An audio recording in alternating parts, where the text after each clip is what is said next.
اسرا کی فیملی میں جو کہ پارٹی میں اسرار بھی انوائٹ ہوتا ہے، وہ اسرا سے ملتا ہے، وہ اسے بہت ساری دعائیں دیتا ہے اور کہتا ہے کہ میں تمہیں خوش دیکھنا چاہتا ہوں، تم خوش ہو، تم میرے لیے ہمیشہ آئیڈیل رہو گی۔ اتنے میں سلطان آ جاتا ہے، وہ کہتا ہے ارے تم کس سے باتیں کر رہی ہو؟ تو فوراً سے اسرا بولتی ہے کہ سلطان یہ ہیں میرے ہسبینڈ۔ تو سلطان کہتا ہے کہ میرا تو انٹروڈکشن کراؤ، کون ہے یہ شخص؟ تو وہ بتاتا ہے کہ میں یہاں پہ ان کا پارٹنرشپ ہے میری ان کے ساتھ اور میں اسرار ہوں۔ تو اتنے میں وہ تو دیکھتا ہی رہ جاتا ہے اسرار یہاں پہ کیا کر رہا ہے۔ اتنے میں اس کا بھائی آتا ہے، ارے یہ میرا بزنس مین ہے اور مجھے اس پہ بہت پراؤڈ ہے کہ اس نے نیا نیا کاروبار شروع کیا ہے اور جلدی سے ہی ترقیوں پہ پہنچ گیا۔ تو آگے سے وہ کہتا ہے کہ اب تو آپ کے داماد بھی ہیں نا، تو یہ تو بہت قابل شخص ہیں۔ تو آگے سے اس کا بھائی کہتا ہے کہ نوکری جو پیشہ لوگ ہوتے ہیں انہیں کیا پتہ ہوتا ہے کہ کاروبار ہوتا ہے کیا، یہ تو بزنس مین لوگ ہی سمجھ سکتے ہیں۔ تو یہ سلطان اپنی بےزتی جو برداشت نہیں کر سکتا، اسرا کو لے کے گاڑی میں بیٹھا ہوتا ہے، اسے خوب باتیں سناتا ہے، اسے کہتا ہے مجھے پتہ ہے تم ضرور اس کے ساتھ رابطے میں رہی ہوگی، تمہارا ضرور اس کے ساتھ کوئی نہ کوئی چکر رہا ہوگا۔ تو اسرا بیچاری روتی ہے کہ بس کر دیں سلطان، کیسی باتیں کر رہے ہیں؟ سلطان کہتے ہیں یہ کیسے ہو سکتا ہے، گھر کی پارٹی میں وہ غیر شخص کیسے انوائٹ ہو گیا؟ بیچاری اسرا چپ کر کے روتے ہوئے سنتی رہتی ہے اور ساتھ ساتھ میں اسے یہ بھی تانے دیتا ہے کہ تم صفر ہو، صفر، تمہیں کوئی آئیڈیا نہیں ہے کہ آج کل کیا چل رہا ہے کیا نہیں چل رہا، تمہیں کچھ نہیں آتا سوائے رونے کے۔ 2 ہفتے گزر جاتے ہیں، اسرا اپنی ماں کے گھر نہیں جاتی، لیکن ساتھ میں کیونکہ ماں کو تو نہیں پتا ہوتا کہ اس وقت سلطان نے اس پہ پابندی لگا دی ہے، تو یہ بات والدہ کو بالکل برداشت نہیں ہوتی۔ وہ فوراً سلطان کو کال کر کے کہتی ہے مجھے تم سے ملنا ہے، تم نے اسرا پہ پابندی کیسے لگائی ہے؟ تو آگے سے سلطان کہتا ہے آنٹی مجھے بھی آپ سے ضروری بات کرنی تھی، تو یہ گھر پہ تو نہیں ہو سکتی، تو میں آپ کی گھر پہ آ رہا ہوں اسرا کو لے کے۔ اسرا کو لے کے سلطان جا رہا ہوتا ہے تو اسرا کی جو ڈریسنگ ہوتی ہے اسے دیکھ کے کہتا ہے یہ کیا حالت ہے، کیا تم نے اپنا حلیہ بنایا ہوا ہے، ذرا ڈھنگ کے کپڑے پہنو اور یہ اتارو۔ تو اسرا بالکل سادی سی جب گھر جاتی ہے تو اس کی بھابھی کہتی ہے تم نے کیا اپنا حلیہ بنا لیا دوبارہ سے؟ تو وہ کہتی ہے سلطان کو میں ایسے ہی پسند ہوں۔ جبکہ والدہ کے ساتھ ڈسکشن چل رہی ہوتی ہے، وہ کہتا ہے کہ آنٹی یہ اسرار کون ہے اور آپ لوگوں کی گھر کی میٹنگ میں کیوں آیا ہوا تھا یہ فیملی میں؟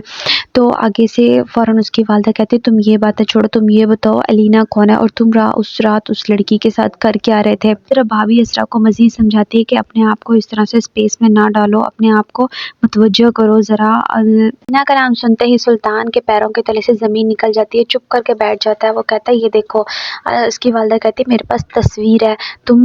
لڑکیوں کے ساتھ ہوٹل میں کیا کر رہے تھے؟ تو وہ آگے سے بہانے بنانے لگتا ہے کہ مجھے سر نے کہا تھا۔ وہ کہتی ہے اچھا جو تو ایسے کرتے ہیں میں اسے کال ملا دیتی ہوں، وہ تو ویسے بھی اس کی جو والدہ وہ میری بہت پکی دوست ہے، تو تمہارا جو باس ہے وہ میرے ہاتھوں میں پلا بڑا ہوا بچہ ہے، میں اسے کال کرتی ہوں اور لاؤڈ پہ رکھتی ہوں اسپیکر کو تو پتہ چل جائے گا۔ تو وہ منع کر دیتا ہے اور پھر ایک دم سے کھڑا ہوتا ہے، کہتا ہے میں لڑکا ہوں، میں کچھ بھی کروں اس سے کوئی فرق نہیں پڑتا، لیکن اگر میری اسرا کا نام کسی اور مرد کے ساتھ آیا میں یہ ہرگز برداشت نہیں کروں گی۔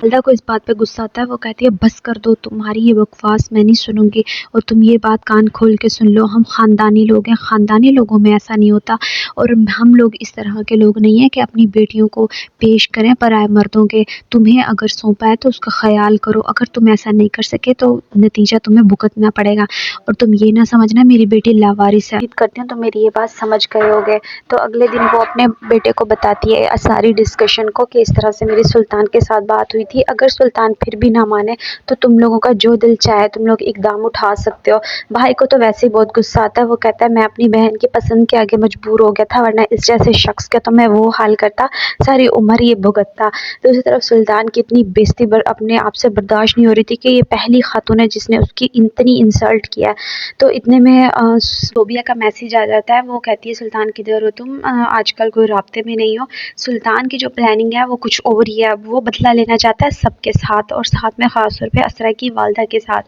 وہ اس سے کال پہ لے لیتا ہے اور اسے خوب مزے مزے کی باتیں کرتا ہے، خوب رومانٹک بات، تو ساتھ میں اسے کہتا ہے کہ تمہارا تو منگیتر بھی ہے نا، تو تم کیا کرو گی اسے اور مجھے کس پلڑے میں رکھو گی؟ تو زوبیا آگے سے کہتی ہے ہمیشہ میرے لیے آپ ہی اہم ہوں گے، وہ نہیں، آپ تو میرے دل میں رہتے ہیں، تو دل میں رہنے والے شخص تو ویسے ہی بہت اپنی مقام ہوتا ہے ان کا۔ چیزیں آ جاتی ہے، وہ اپنی دوست سے کہتی ہے کہ دیکھو میں تمہیں یہی کہوں گی کبھی بھی اس کی باتوں میں نہ آ جانا، یہ اس طرح سے الجھاتا ہے، اس کی محبت سفید شیشے کی طرح ہے جو دکھتی کچھ اور ہے لیکن ہے یہ بالکل زہر کی طرح جو پیتے ہی جان لیوا ہوتی ہے۔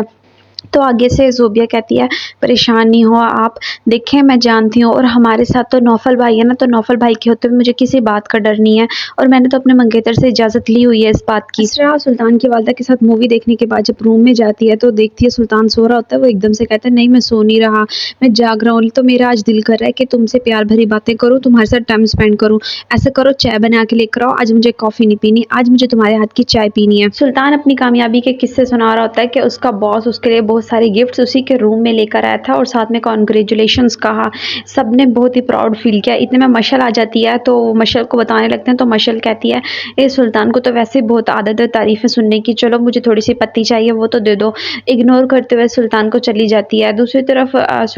حالانکہ کال آتی ہے اسرا کے پاس، وہ کہتی ہے کہ میں 15 دنوں کے لیے تمہارے گھر آ رہی ہوں کیونکہ احمد جو ہے وہ جرمنی جا رہے ہیں، تو مجھے انہوں نے کہا ہے کہ تم ذرا پاکستان چلی جاؤ، تو اسرا بہت خوش ہوتی ہے اس کے آنے پہ۔ اسرا بھاگی بھاگی آتی ہے، سلطان کو بتاتی کہ شایان نے ٹاپ کیا ہے، تو کسی کا کوئی رد عمل نہیں ہوتا کیونکہ کامیابی کا جشن تو صرف سلطان کی کامیابی کا ہوتا ہے اور کوئی کامیابی نہیں ہوتی۔ مشل کی طرف انوائٹڈ ہوتے ہیں سارے گھر والے، تو وہ سب ڈنر پہ جاتے ہیں مشل کے گھر، تو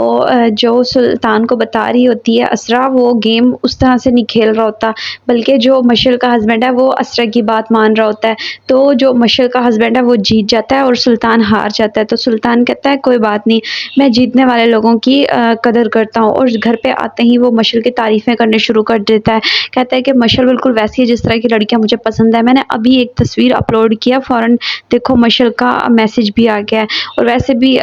مشل نے شرط رکھی تھی جو ہارے گا وہ ہمیں مووی دکھانے چلے گا، تو آج رات مووی دیکھنے چلتے ہیں۔ تو سب مووی دیکھنے کے بعد جب واپس آتے ہیں تو سلطان اسے بری نظروں سے دیکھ رہا ہوتا ہے، جو کہ اسرا محسوس کر رہی ہوتی ہے۔ اسرا کہہ رہی ہوتی ہے آپ زیادہ ہی نہیں انٹرسٹ دینے لگ گئے مشل میں، وہ میری دوست ہے، آپ اس میں کیوں زیادہ توجہ دے رہے ہیں۔ تو اپنے گھر جا کے بھابھی اور اپنی ماں کو بتاتی ہے کہ ہم لوگ اس طرح سے گئے تھے، تو بھابھی اسے سمجھاتی ہے تم اپنی دوست کو کیوں سلطان کے آگے پیش کری ہو، مشکلوں سے تو علینا سے اس کی جان چھٹی ہے، میری تم سے یہی گزارش ہے کہ اپنی دوست کو اس کے آگے نہیں کرو اور خیال کرو، وہ مرد اس مردوں میں سے نہیں ہے جو اپنا خیال کرتے ہیں، بلکہ ان لوگوں کو تو بہت ہی دیکھ بھال کی ضرورت ہوتی ہے، تو تمہیں تو مجھے میرا یہی مشورہ ہے کہ اپنے شوہر کا خیال کرو۔ سلطان جو ہے وہ زوبیہ سے بات کر رہا ہوتا ہے، تو اس ساتھ میں اسے کہتا ہے کہ مجھے تم سے اب ملنا ہے اور اب مل کے ہی بات بنے گی، تو زوبیہ اس بات پہ پریشان ہو جاتی ہے، تو نوفل اسے سمجھاتا ہے کہ تم تھوڑا سا انکار کرو، ٹال مٹول کرو، جیسی وہ ٹال مٹول کرتی ہے تو آگے سے سلطان کہتا ہے کہ اگر تم نہیں آئی تو میں تم سے کوئی رابطہ نہیں رکھوں گا، تو سوچ لو، تم فون بند کر دیتا ہے۔ تو نوفل کہتا ہے اب سوچنا پڑے گا اس بندے کے آگے کا کرنا کیا ہے۔